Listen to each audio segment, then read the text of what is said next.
It's the Final Word Daily, brought to you by New Brew, the think drink, the thinking man's drink. And Ben Stokes and his men have been chugging away on it today as they've hauled in India's total of 371 by 5 wickets. They're amazing. They're brilliant. They're record makers. They're history makers. I'm Cameron Ponsonby. I'm joined, finally, by Daniel Norcross, and he's going to explain today's day 5 of cricket in 30 seconds.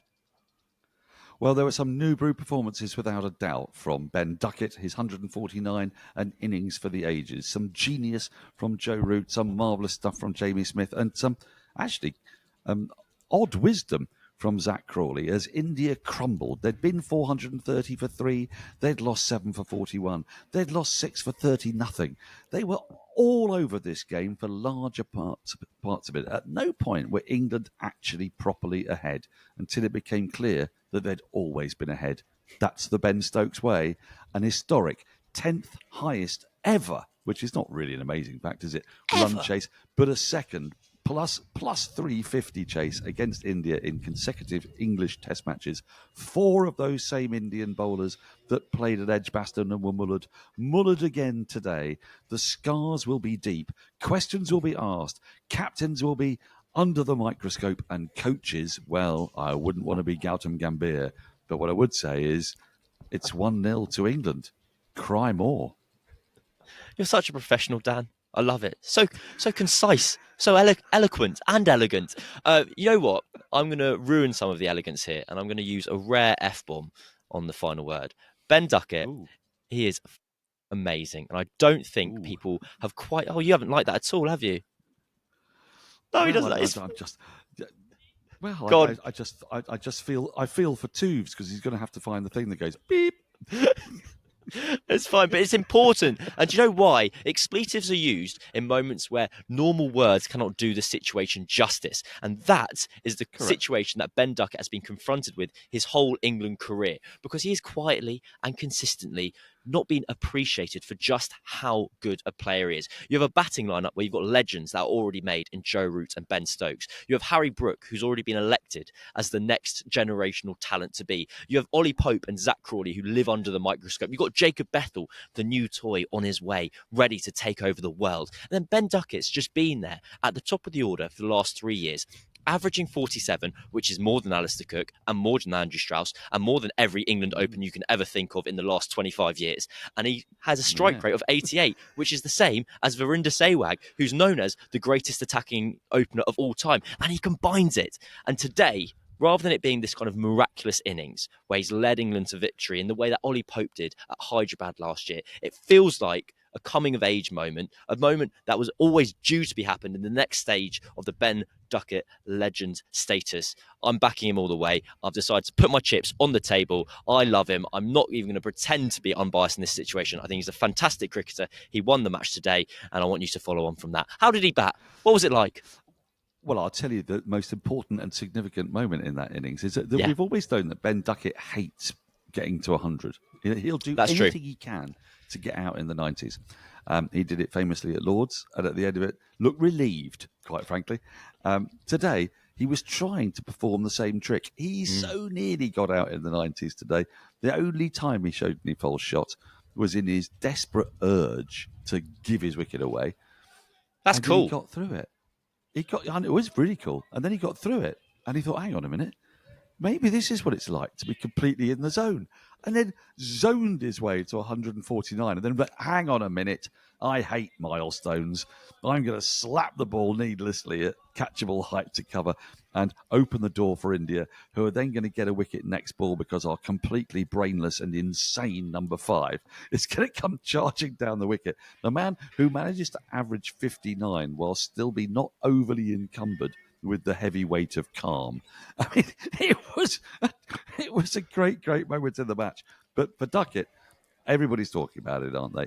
Because there's recency bias in there, but it's also backed up by previously bias, which is that...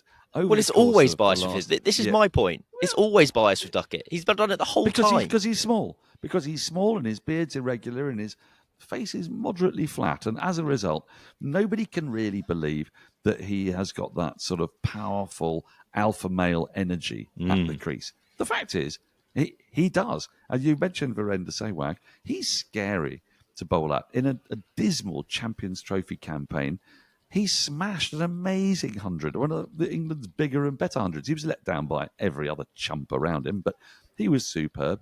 He's in the T20 lineup now, as he should always have been. Yep. He burst on the scene in 2016 when he was PCA Player of the Year and Young Player of the Year in the same season. He burst onto the scene because he was doing exactly that. He then got selected to play for an England team that said, well done for playing like that, but now you're playing with the big boys. You've got to do it differently. Did do it differently, therefore got bunted out, comes back in, does it the way he always used to do it. It reminds me a little bit, of James Anderson, who was told to go away and sort out his action. And he tried to sort out his action, didn't really work, so he just went back to his actual action and took 704 wickets. Ben Duckett is going to score 10,000 runs at a strike rate of 88. And here we go. Still, no one will register that he's actually pummeling you to all parts, because there's a height bias that goes on here. There's a height and a slightly scrubbly beard bias. I saw the look in your face when I kind of went on my Ben Duckett rampage. And I know, although you've spoken very elegantly supporting my point, I don't believe you fully support my thesis that I'm aware that in 2025 it may feel too early to give Ben Duckett his flowers, I believe is the modern parlance. But I think in 2035, we're all going to be looking back and going, this cricketer was fantastic in all formats of cricket. He averages like 56 in the ODI team since he came back into it. He is a phenomenal player who, from this day forth, will be given the respect of a man who was 6'1" or 5'11", and it is a disgrace that more credit is not sent his way. I do think I want to touch upon. No, we're going to go this way round. First, we're going to register the fact that India, they've mucked this one up.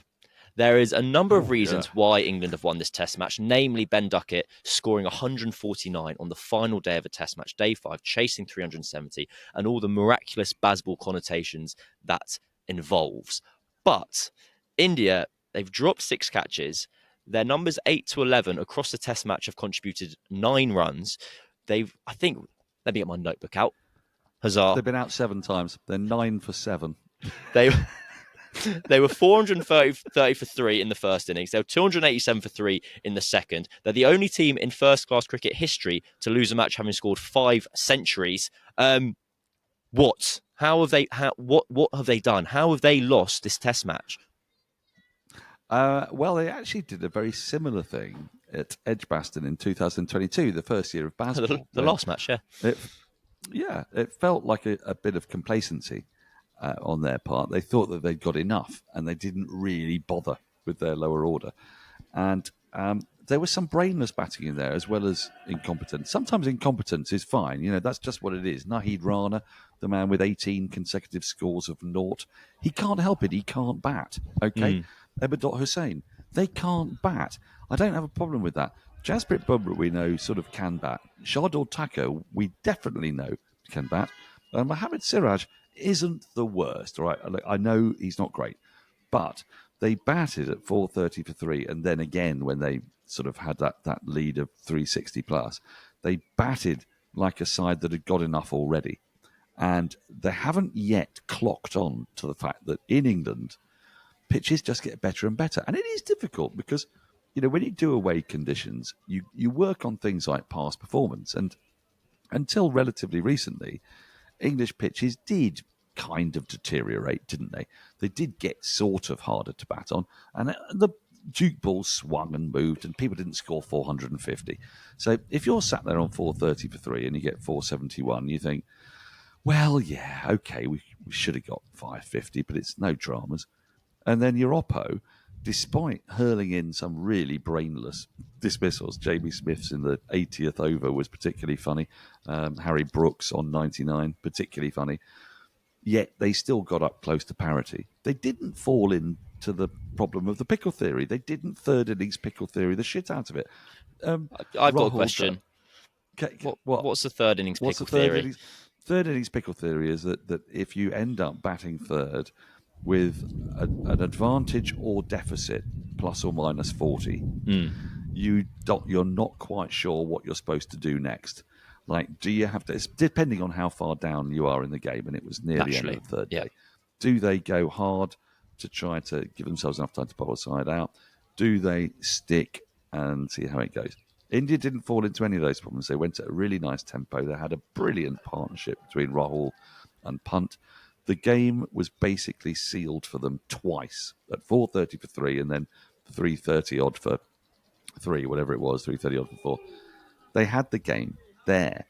But the problem was that I think they thought they'd already got the game.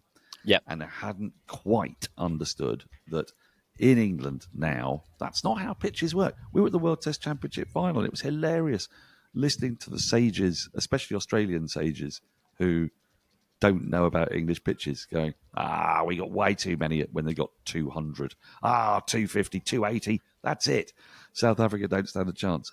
They pissed it. Aidan Markram's 100 was good, but he was never troubled. He was never troubled because you and I both know, having watched many a game in England over the last few years, 19 consecutive tosses at the Oval, bowl first. Lords, bowl first. When have England lost a game under Bazball at home? I'll tell you. Edgbaston, they chose to bat first. And what happened? They got Australia 8 down and couldn't get the last 2 wickets. It was hailed as a great Australian victory. That is the decision that I believe has spooked Stokes forever. I say spooked. He's not really spooked. He's just gone, oh, right, I better not do that again then. That when they've batted first on other occasions, I'm trying to think. South Africa, I think they may have lost that one at Lords in Bazball in the first year. They tend to lose if they bat first. They always win when they bowl first, except a couple of occasions. They've won now 12 out of 14 chases at home. It's a method. It's what they do, and it's why Ben Stokes was right at the toss to do what he did. He was definitely wind assisted by some atrociously stupid Indian batting once they'd lost their 4th wicket. I mean, really, really dumb. And I've got to say, by some pretty pedestrian captaincy from Shubman Gill, don't you think today? Is there a problem with Jasprit Bumrah? Because if there isn't, why wasn't he bowling when they still needed 55? Why didn't he take the new ball? What's going on? Well, I think there's 2 things at play here. First of all, I love that stat about England chasing at home under Bazball. It's 12 wins out of 14, 1 defeat, 1 draw. And there's 2 directions I want to go here. One, the element of the captaincy that you mentioned. So obviously this is Shubman Gill's first match in charge. And if you wanted to be really cruel, you could argue that next week at Edgbaston will still be his first match in charge because Rishabh Pant and KL Rahul were directing traffic throughout today. And it was one of those really reassuring moments where you look out and you go, KL Rahul's setting this field. Rishabh Pant's having a chat with Prashad Krishna, and you pop the earpiece in and you hear Nasser Hussain, who knows what he talks about, goes like, he's not running the show today. And I was like, I thought that as well. That's what I was looking at. And it just felt a case of, I don't think Shubman Gill had a terrible day. I wouldn't go that far because I think there was an element of the second thing we'll move on to, the mundanity in England's madness today. There were a lot of runs on display. It kind of felt inevitable from around lunchtime that England were going to do it. But there was club cricket things where fielders were chasing the ball and the edge would fall one side of a slip and you'd see the slip edge 2 feet to his right immediately afterwards. There wasn't the kind of decisiveness. There wasn't necessarily a plan of action. I do think there was an element of protecting Jasprit Bumrah, and when they did get the new ball right at the end of the day, they go, we need 5 for 20 here. Do we want to put another spell in our rock star's body? And they maybe decided against that and just thought it's not worth it. We're chasing a miracle and potentially risking a stress fracture or 3. I wonder if you disagree. I don't disagree at all. I think that's the part of the problem that they've got with Jasprit Bumrah, actually, is that because so much is talked about him and how it's got to be him, he's got to take the wickets, that not quite enough respect has been given to, for example, Prashad Krishna. He had a bad spell, but things are amplified at Headingley. It's the fastest outfield virtually in the world. You basically touch the ball, it runs away, it's gone, yeah? You bowl a couple of bad balls, you're made to look even more rubbish. In fact, he came back and bowled 87, 88 mile an hour spell. He was jagging that ball back. The ball he bowled to Ollie Pope was an absolute beauty. When he got those quick couple of wickets, that was proper bowling. I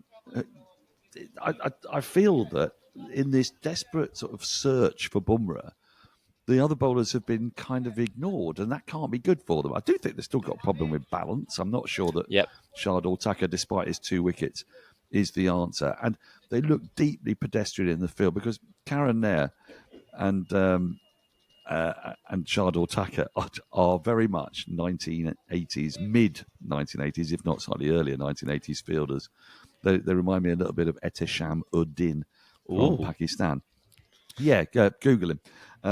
He was slow in the field. Let's put it. I mean, Curran's very handy in the slips, but in the outfield, not so much. Loads of balls were sort of going under sort of arthritic and slightly elderly-looking fielders. Loads of misfields, stuff like that. So Shubman was not remotely helped by the people around him. But Bumrah is a big issue in there because it's almost as if, we talked about this, I think, in an earlier podcast, it's not Ilford's seconds at one end and World 11 at the other. Mohammad Siraj is a really good bowler. Prasidh Krishna is a really good bowler. These weren't the conditions for them because they were bowling fourth, incidentally, thanks to Stokes winning the toss and electing to bowl himself.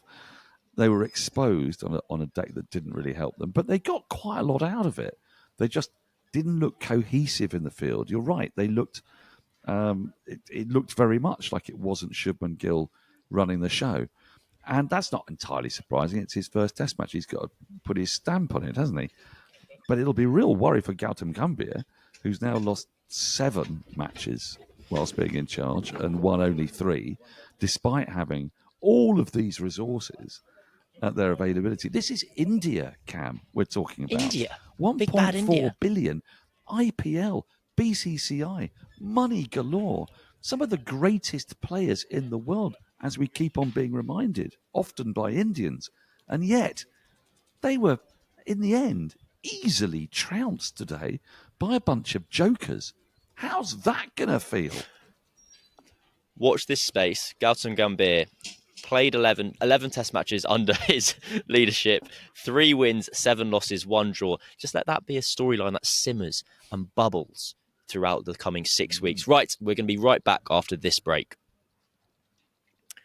It's the Final Word Hall of Fame, brought to you by New Brew, a supplement to help support brain health and performance. Comes with a range of ingredients called nootropics, and when you get the right balance, the right combination, it boosts your brain health. I've been sipping on Sprint, aka the blue one, which basically gives you a quick pick-me-up. That doesn't mess with your nerves, kind of like gives you clean, focused energy in just a few minutes. I've liked it. I've enjoyed it. Today I was like, got to start writing. What am I going to do? I'm going to pop a New Brew. And you know who also popped a New Brew? It was Daniel Norcross when he was going to tell me his Final Word Hall of Fame moment of the day. Well, I am, but I'm also going to say how much I love the one that helps you sleep and relax because I'm different from you, Cam. I'm older. And as a result, I really value sleep and huge quantities of it. And I can totally recommend it. The Montmorency cherry flavour. I had one. Actually, I don't know if it works this way, but I'll report back if it does to calm my nerves a bit towards the end of that chase. Because even though there was something incredibly boring about the chase, the fact that it was so boring and yet epoch-making and historic, I was thinking, something's wrong here. Something's got to be happening. Like all of my equilibrium was being destroyed. In a way, my Hall of Fame moment was the entirety of the day unfolding in a way that was oddly inevitable, incredibly significant, and yet strangely dull. And I cannot square that triangle or circle. Or triangle, because you can't square either. Come to that. What was the actual moment? I mean, amidst India's repeated attempts to get the ball changed, which did develop into a truly hilarious pantomime of, literally after one ball going, no, it really is out of shape. And then umpire Gaffney putting it through the same hole and going, well, it's still going through, which was somewhat hilarious. I think for me, it's got to be Harry Brooks' dismissal. Yep. Because what was marvellous about this was that with Bazball 2.0 being all about intelligence and game wisdom, England had that game on toast. They lost a very significant batter when Ben Duckett got out because he was actually making the chase look much easier than anybody else around him. Much easier than Zach Crawley managed. Mentioned for him for getting a half century, but he was actually still quite a scratchy one. Pope looked fine, but then got one to jag back through the gate. So Ben Duckett and Joe Root are rebuilding, and Root's going really quite slowly. And you're suddenly thinking, if Duckett gets out, that really does open the door for India. So when Brook comes in, he's going to have to make sure that he just makes certain of this victory alongside Joe Root. And so he decides to come marching down the wicket to the military medium of Shardul Thakur, who bowls a nothing ball down the leg side and still manages to get enough bat on it to nestle safely in Punt's gloves. And you think, well done, Harry. You're a man who's managed to average 59 whilst clearly not overly encumbered by the heavy weight of intellect. That is just superb from you. I take my hat off. It was the one moment of real jeopardy today, and I shrieked as the ball nestled in Rishabh Pant's gloves, and you saw Shardul Thakur running away celebrating. I went, oh my goodness me, this is the twist in the tale that wasn't really being kind of prescribed, or it didn't seem like it was going to arrive at any point. And I think that's potentially what England will be happiest about today, is that there was mundanity in their madness. This wasn't a case of, goodness me, they've whacked it everywhere. How could they possibly have managed such a feat? It was, oh, they've won. They've chased 370, and that's good. And we kind of thought it was possible. My final word moment of Hall of Fame moment of the day, those are the words in the right order, it's actually happening over my right shoulder right now, where I'm having to record in a different position because where we normally record this show, well, where I normally record at least anyway, it's currently being manned by the England cricket team with their babies and partners. And Ben Duckett, after finishing his interview, went and kind of got his kids, had a little cuddle, sat down, and they're kind of him and Jamie Smith chewing the fat with their children. But it's a lovely day. It's been a hell of a week. Sorry, is that your Hall of Fame moment, you absolute softie? Yeah, let me be. You got to give colour, Daniel. You got to give colour from the ground, something that other people with the broadcasters can't see. That's you're doing. Yeah, I know what you're doing. You're trying to get on the BBC with your and they're putting a smile on their face. Oh, isn't it nice to see the families? Oh, isn't it great to see the kids? I'm having none of that. Right. I did shit. It's the only one I wrote down. I'm a cynical, childless, late middle-aged man, and I'm having none of that. I'll tell you this because I just like this as an anecdote. I thought a bit when Shubman Gill was chasing the field around, or India were. Our friend and colleague Nick Friend from the Cricketer captains a third 11 in the Middlesex leagues, and his response to whenever anyone says, "Nick, you're just chasing the ball," he goes, "Yes, of course I am. Why wouldn't I put the fielders where the ball goes?" And so Nick Friend and Shubman Gill, one and the same thought processes, same genius to lead their respective nations of India and North Middlesex Threes. Right.